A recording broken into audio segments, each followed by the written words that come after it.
Hello everybody. In today's video, I'm going to show you how to fix a Facebook business page not showing up in search on laptop. So first, you need to open any of the web browser you prefer. In the top, there's an address bar. Type down facebook.com and enter it. And make sure you open the Facebook business page. And in the top right corner, this is your profile icon. Click onto there.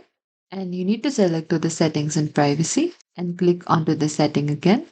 And in the left hand side under the setting and privacy, scroll a bit down until you find this icon for the audience and visibility. There's this how people find and contact you icon. Select there. And over here, make sure all the icons are toggled on. If it's toggled off, you need to simply click onto this toggle on icon, and that is it. Also, make sure you have completed your page information, your business name, category, profile picture, cover photo, and contact information as well. Or you can again go to your profile icon there and open to your account.